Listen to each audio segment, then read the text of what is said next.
This is a smoke break with Spaceman Jones. Proudly sponsored by Earthy Now and Urban Combat Wrestling.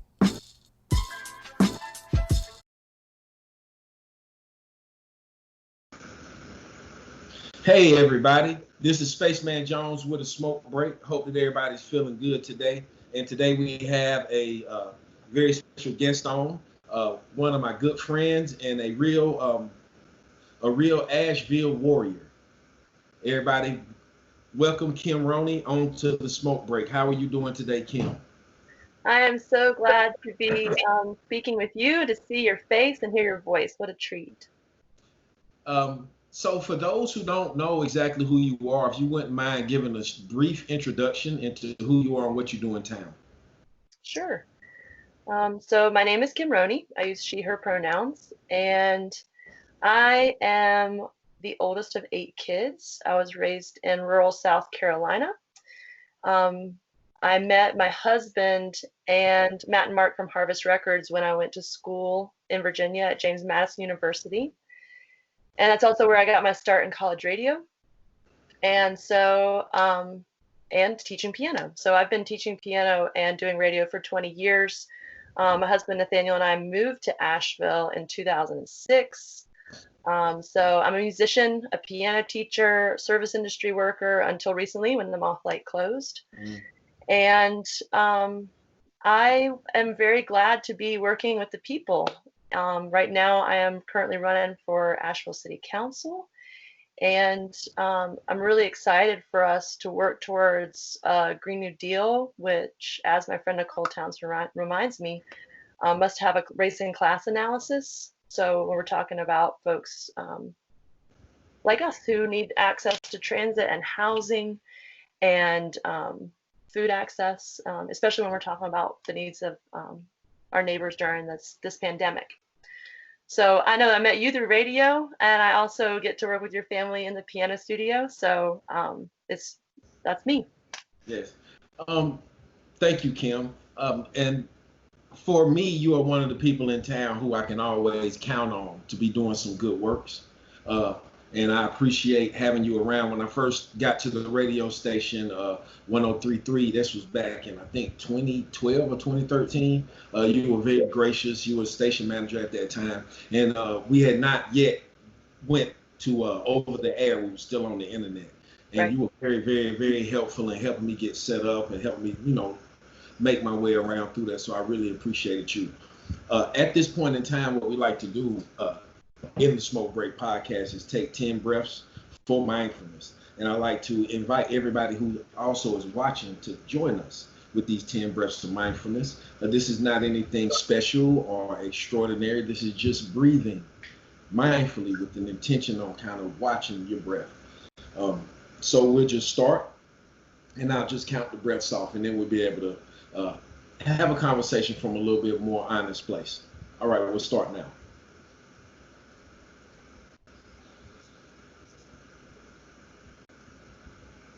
1,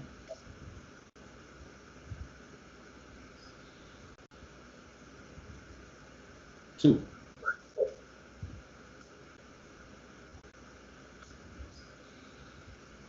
3,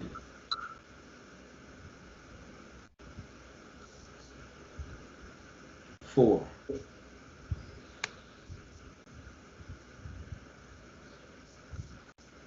5,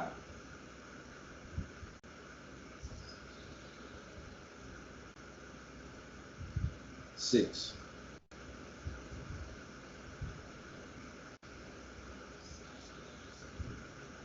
7,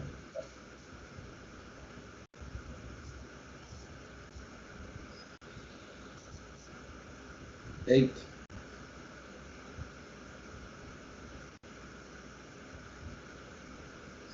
9,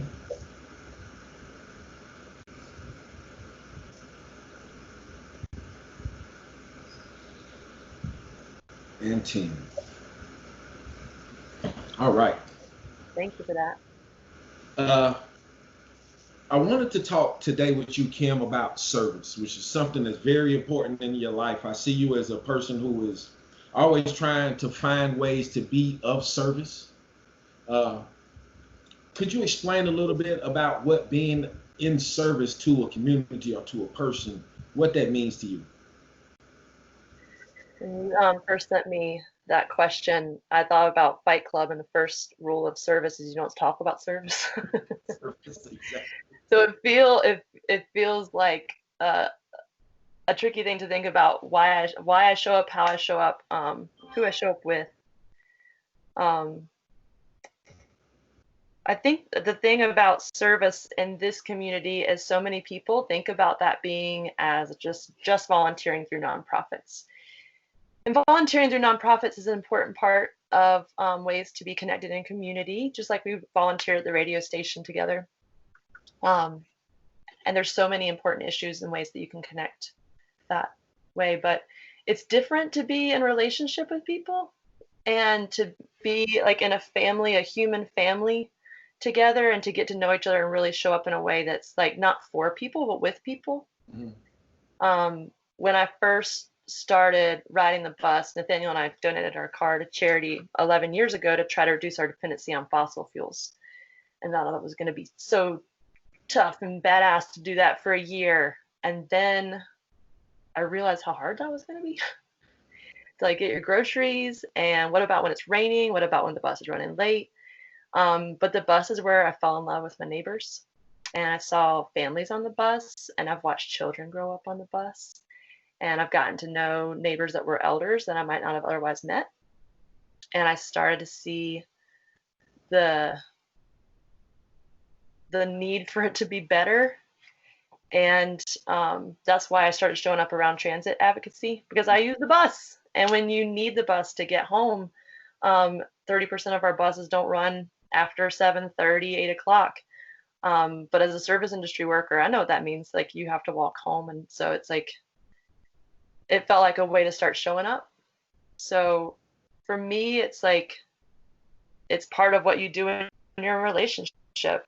Yeah. Service can be when folks have a need, especially I think about the pandemic right now, showing up with extra groceries, showing up when someone has a child or an illness, like you can show up and do some yard work or garden work or deliver a meal. It means just like being with each other. So for me, it's about a lifestyle. Mhm. Like I don't like say, what am I going to do today to be of service? It's become part of my practice, like a yoga routine, or just like something I show up and do every day. Yeah, I know that that for me, I know the power of getting outside of yourself and helping somebody else whenever you're going through a certain type of problem in your life or whatnot. But for you, you've taken it one step further and you've created this routine of service in your life where it's a part of what you do every day. Um, and you've also kind of brought that outside of like just volunteering for the radio station or maybe going and helping a friend out. You're actually in service to the entire community, the entire city of Asheville through, like you said, being on the transportation board and also running for city council. This will be your second time in the election, and that's a big job. That's a big job for somebody. It's a big job. That's a big job. For somebody to come and want to do it out of a spirit of service to the community. Um, I want to ask you about that process, the political process, and some of the challenges that it presents to being of service. Well, I think before, because I want to get into that, but I know where my heart leans in that. Mm. What does service mean for you?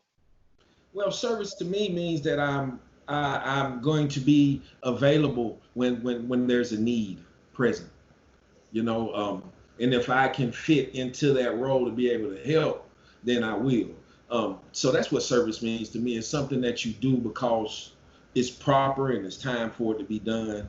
Um, like you said, I don't think that it's a lot. I don't think about it personally how it affects me. It's just Mm, it's time for me to do my part. right, right.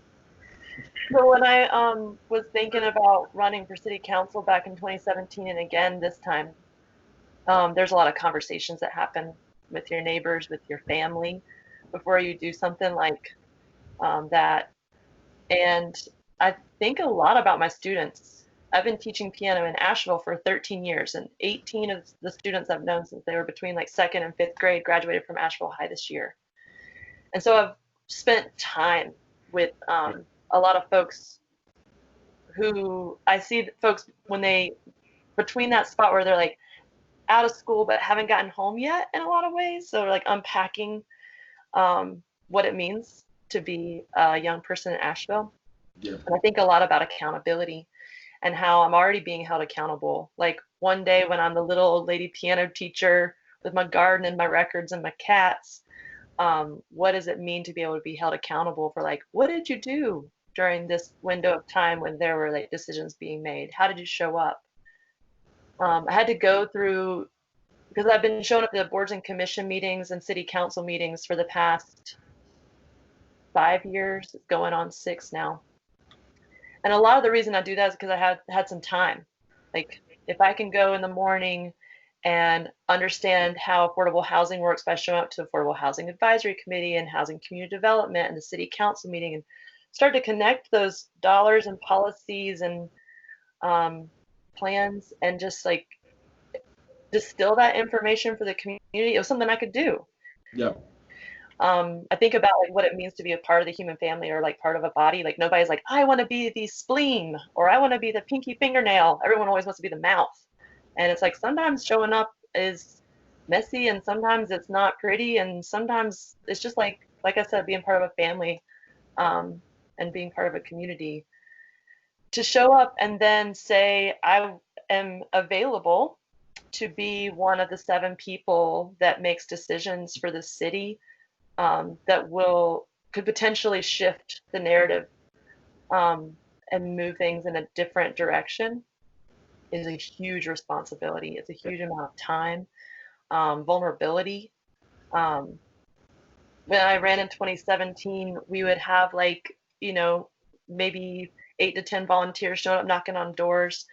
But running with my friend Nicole Townsend this year, the very first day we went out, I was so humbled to have over 30 people show up on the first day. We knocked on over 1,000 doors and ran out of stuff to give people. Yeah.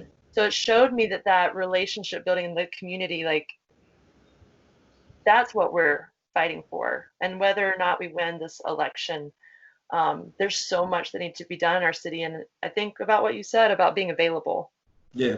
Is really what it is. Yeah, being available and also having the type of attitude where you can endure, being able to where you can endure the challenges, which is not much thanks, which is you might run into people who are in opposition to what you're trying to do.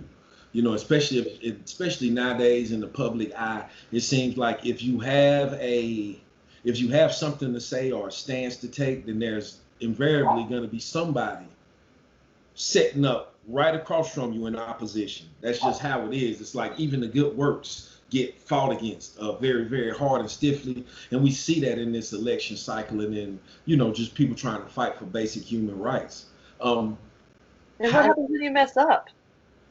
Like, you get ate alive. That's what happens when you mess up. They eat you alive. Well, what about I think about that too. Like when I was the radio station manager, volunteering like 30 to 50 hours a week and teaching piano and working at the bar and just like trying to like be a human being and a family member. And I'm really lucky to have such a like best friend partner in Nathaniel Roney. We've been together for 16 years. He's been putting up with some leftovers of my time for a long time. Yeah, shout out to that guy, man. He always is very solid when I see him. He is really solid. He's a super solid guy. Love him so much. But yeah, there's going to be times when there's accountability and when we put ourselves in that vulnerable spot. And I just know that no one person can do this work by themselves. Anyone who thinks that they're just going to elect their congressperson and then it's going to be done, everything's going to be fixed is like such a false narrative because it's not a superhero role. It's about we need representation by and for the people. And then once that happens, we got to have follow through. Our city council that's elected gets paid to do like quarter-time position work. And we need full-time representation, and we don't give them all the staff that they need. I think the mayor has an assistant, but our council members don't have paid staff. So it's really about showing up together as a community. Um, I don't know if you were watching that one council meeting about the budget recently, but I've been showing budget council sessions for the past 6 years in the audience, and we just get more and more people showing up. The Sunrise Movement folks are showing up, and folks to protect the tree canopy, and folks around affordable housing, and folks around public transit. Transit can't wait, better buses together. The audience keeps getting bigger and bigger. And this year, even though we couldn't be in the room together, our neighbors submitted over 3,000 comments. Yeah. Yeah, my spirit was moved. Well, people are understanding what's going on. Like the reason that the reason that it's like it is in the town is because of the decisions that are made in city council and in the county commission. Like those decisions shape our town. What resources we have. They shape transit. They shape the police department. They shape what's gonna be policed. What's gonna be. I mean, it's just everything with the running of the town. And I think that we will see a trend of more and more people showing up online to these meetings and in person, because I think that more people are getting educated into what really goes on in decision making. And we need people that are consistent, right? Not someone who just came along because it was trendy. I met Nicole Townsend when we were throwing down together in City Hall, asking for $1 million for the people. And we were like, what we need is housing, childcare, to end food apartheid. Like there was a long, long list of all the things we needed, but instead we chose $1 million for a downtown police district. And Nicole moderated the first candidate forum I ever participated in, and she like broke my heart. Like the way that she shows up and the way that we've like gotten to know each other and trust each other better and work together. We could do some really good things in Asheville, North Carolina, and in Western North Carolina, and build coalition with Southern cities, like with Mariah Parker's leadership in Athens, with our friends in the Triangle, the Durham area, with our human family that's throwing down really hard in Richmond, in Atlanta. Like we can do this work with Jackson, Mississippi, doing the co-op movement. So I'm excited about what's possible, and I'm thankful that the people are ready to show up. Yeah, man, I feel like there's a chance that we might be able to get some changes done, in the next couple of years. I know that there's a big fuss, and rightly so, over the actions of APD specifically, and just policing in America in general. So a lot of conversations being had about what the role of the police is. What, if any, force should they be using at all? I'm not one of the folks that say, let me see how I can say this. I understand the need for policing. There are people out here who don't care about you or me, and it ain't because of racism. It's because, it's some bad people out there. So with knowing that, and I don't want to make fear the number one reason why we need to protect ourselves. I don't know where I stand on the funding of the police. I know that the police don't need military gear to go arrest people for shoplifting, to go arrest people for selling drugs. They don't need that. And the amount of, it's like two sides to the story. We know there's bad people out there, but all of the bad people I know are kind of scared of the cops. They try to stay away from the police. So I think there's a narrative being pushed that there's a giant criminal horde that the police are the only thing that's keeping them back from like just taking and pillaging everything. I don't believe that that's true. But I see the need for some kind of law enforcement, of course. How do you feel about the police and their role in the community and what they need to be doing? Thank you for sharing. your thoughts with me. I really appreciate that trust.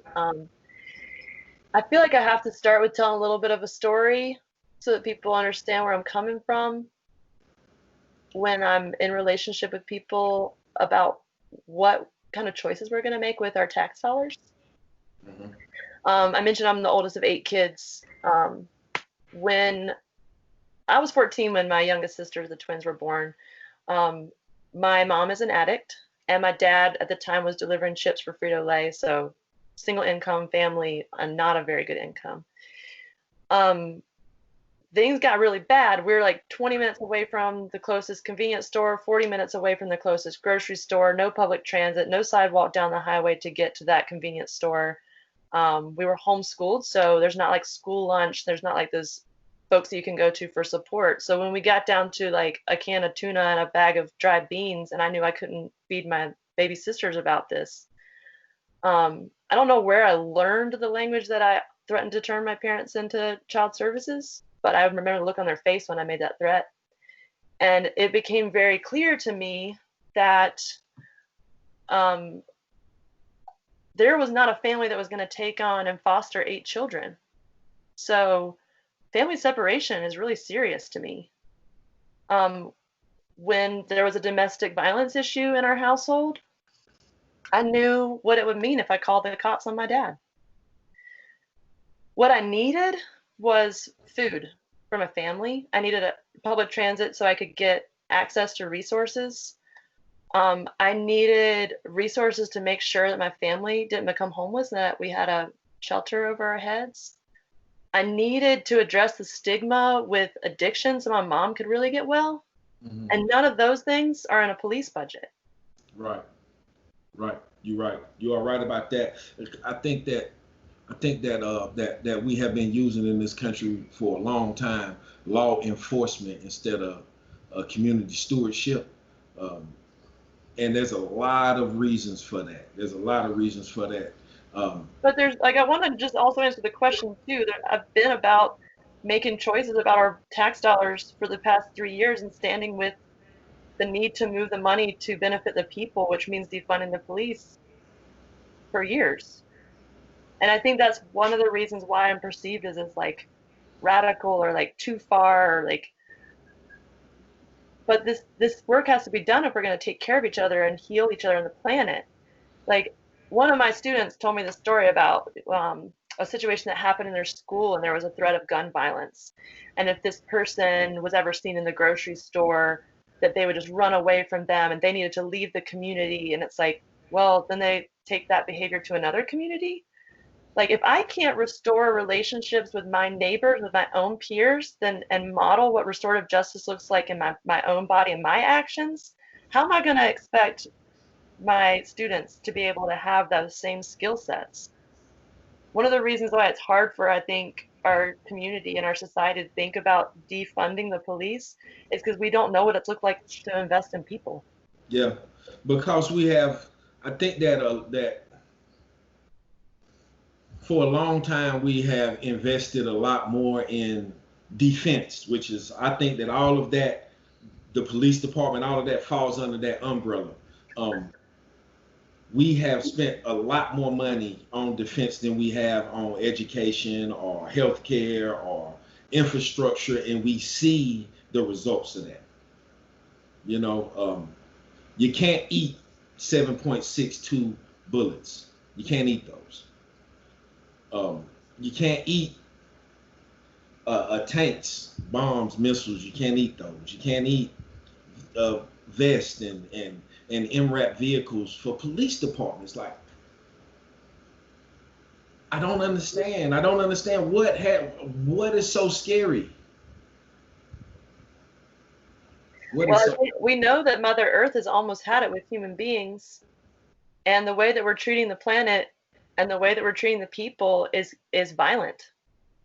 And I think if we can really like just make the space to realize that this is the people who are most vulnerable, we call them frontline workers, heroes, essential workers. We're really talking about capitalism allowing people to be disposable and the planet's resources to be disposable. And we're walking in the direction of tragedy. And I'm concerned But when I hear the young people rising up, I'm like, okay, I can show up for you. I'm accessible. I'm available. I have this time. Let's go in together. So I want there to be a reason for hope. And that's why I talk about it being better. Yes. It's like that has to be like an attitude adjustment, a social attitude adjustment. Like, are we going to show up with the money and the resources we have? Because everyone says we can't do this, we can't do that. Well, what are we going to do? Yeah. We make choices every day. Yeah. Definitely. I think that a lot of times we take what happens is that we are show the most extreme example of something, you know, and we're being told that this is inevitable. Like I saw this commercial, it's a political commercial, and it was like, well, due to defunding the police, you know what I'm saying, we can't answer your call right now. You know, you won't be safe in America if the police are not fully funded, like a military, like, you know, the police department is now a military compound. And who are they fighting? You know, who are they fighting with really? Poor people. You know what I'm saying? Most of the time it's poor people. And there are some bad people out there, but most of the time the really, really, really bad people that I meet, they usually take care of themselves. You know what I'm saying? It's not a long or luxurious life for them unless you work in government. Then you can do evil for 35 or 40 years and get rich off of it. Pretty much, I guess they choosing the wrong game.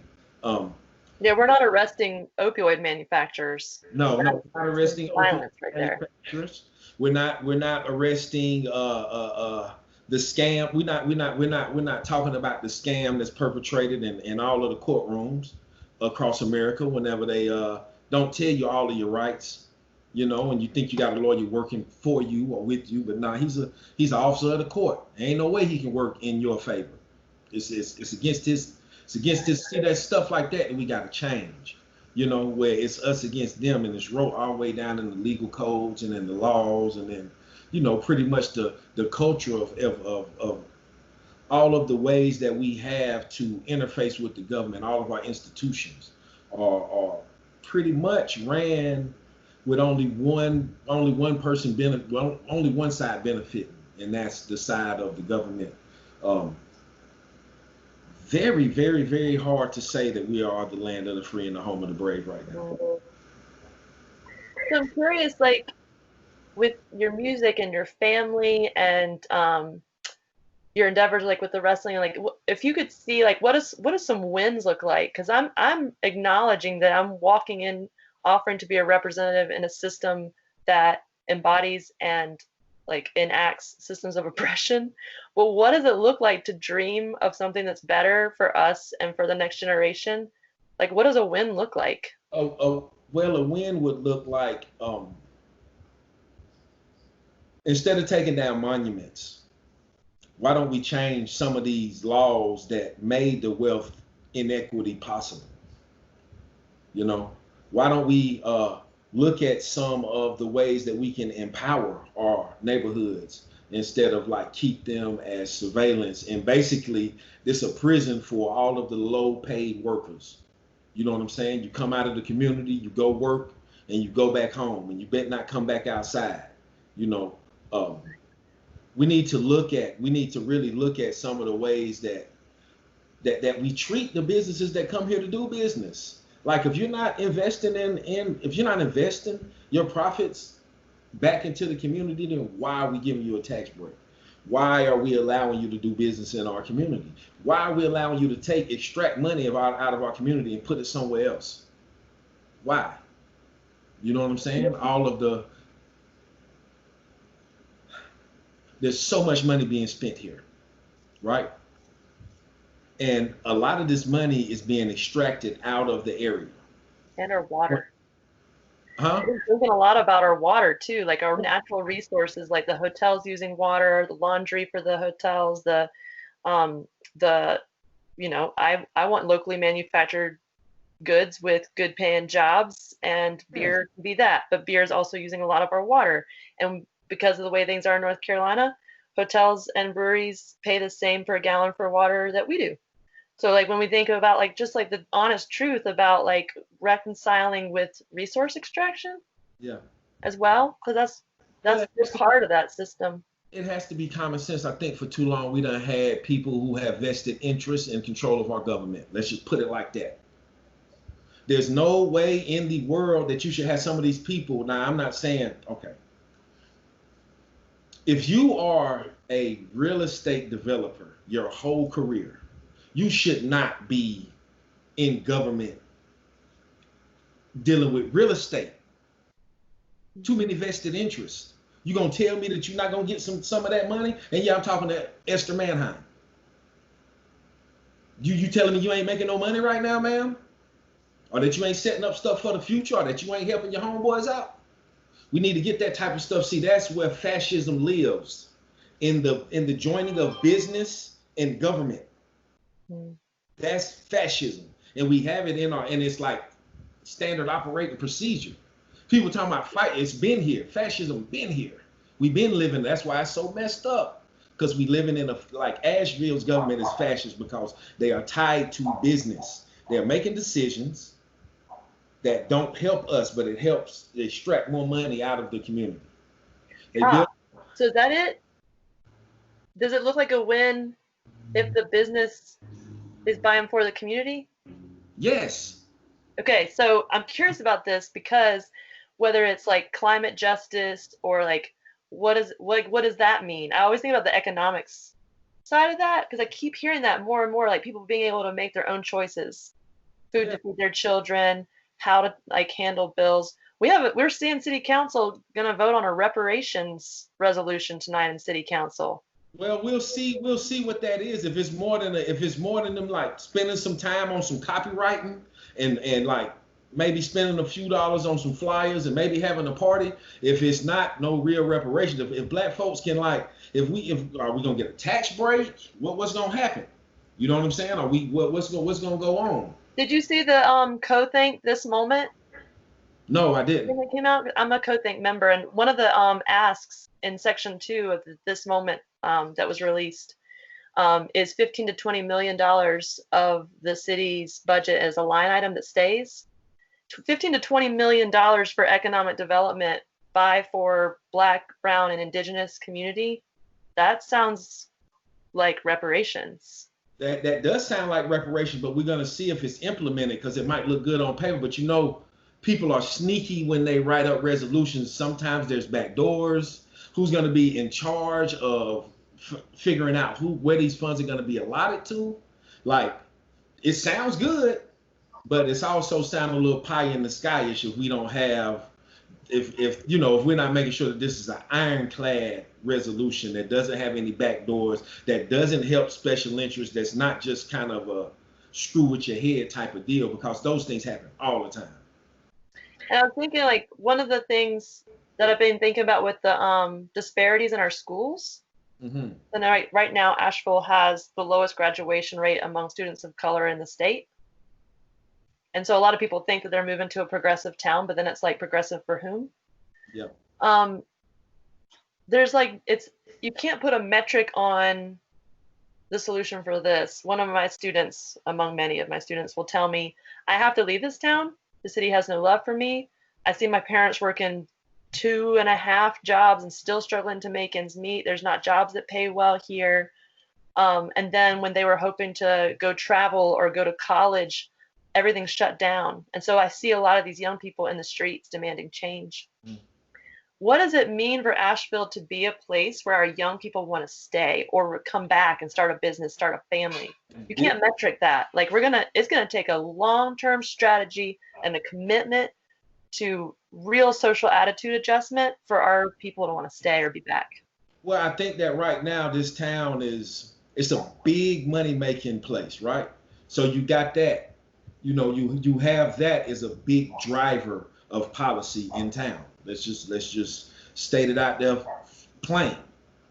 The reason that the police downtown got $1 million is because the Downtown Business Association wanted more security.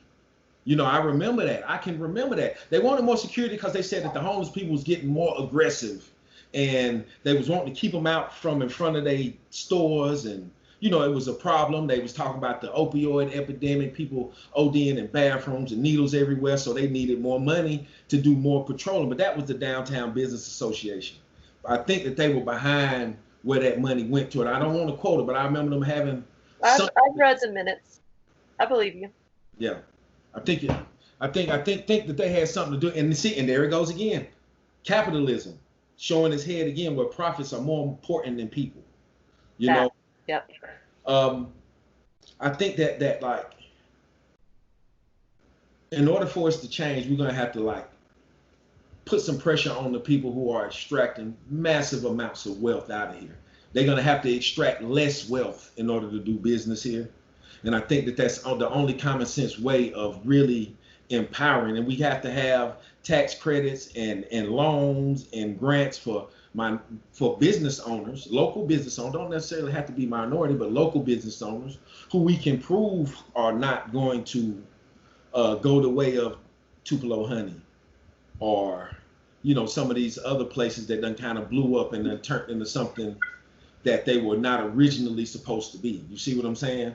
And I know Ashley Cooper has been lifting this up because she's talking to a lot of entrepreneurs and potential business owners that reparations is not a loan, it's a grant sort of idea. Is like, we know there's a lot of resources in this community. Yes. But in order to build equity, you have to have equity. I know the Mountain Business Equity Initiative is getting going, and like, people are gonna have to give up power. They're gonna in order to have peace. They're gonna have to give up something, because there's no way that you can tell me that a man, right? And I'm gonna just bring up one example. I don't know nothing about this guy, but the McKibben guy. You're gonna tell me that his right to make profit trumps one of his employees' rights to have security in life, because I come and I spend 8-10 hours of my day inside of your business working for you, making profit for you. There has to be more weight on what the worker provides to the community.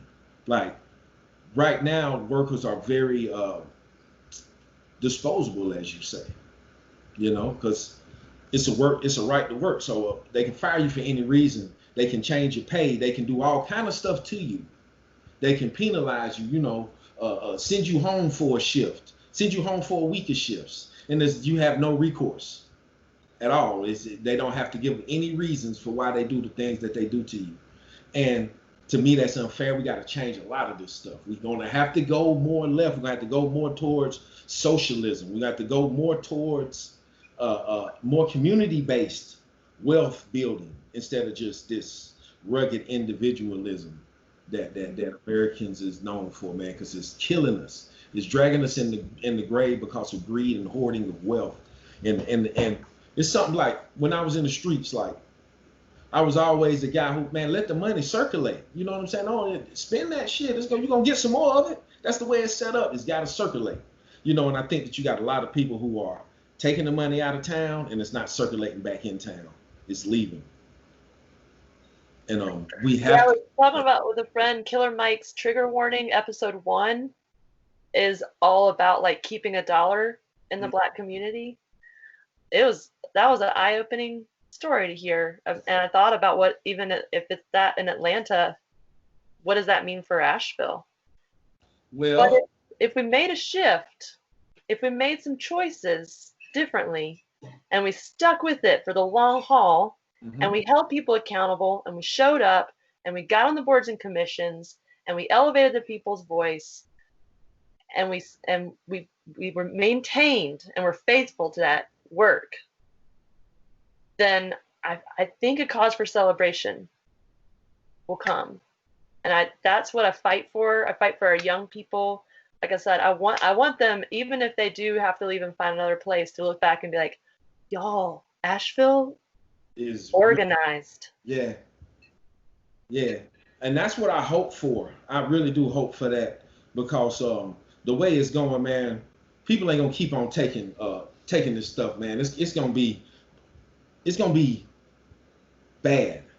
You And I know, know you've spoken up so much about like bringing people together and against gun violence, and like, I mean, it's in your music, it's in your art, it's in your life, it's in the way that you walk, it's in your music videos, it's in Smoke Break.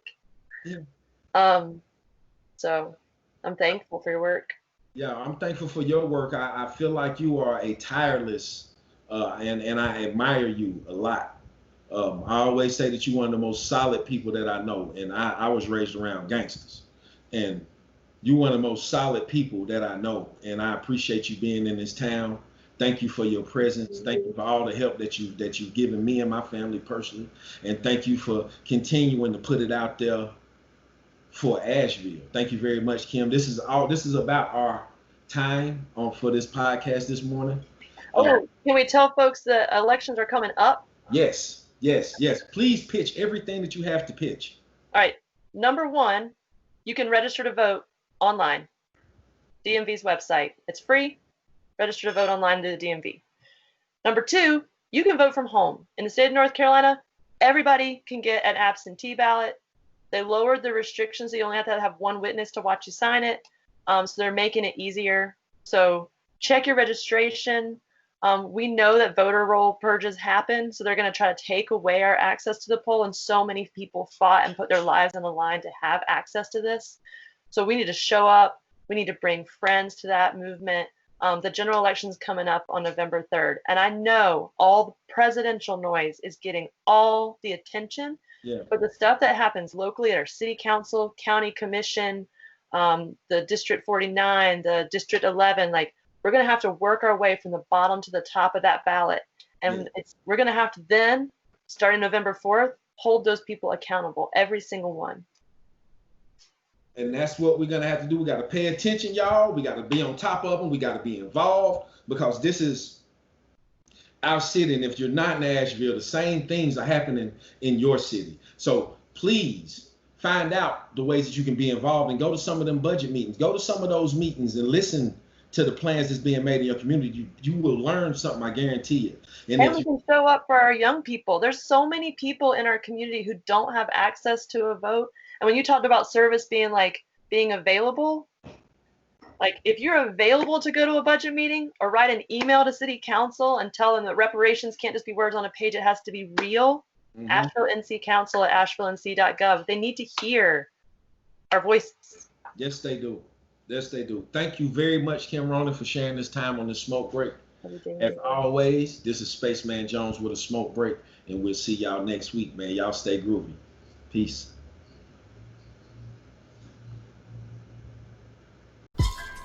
This has been a smoke break with Spaceman Jones, sponsored by Earthy Now and Urban Combat Wrestling. See you next week.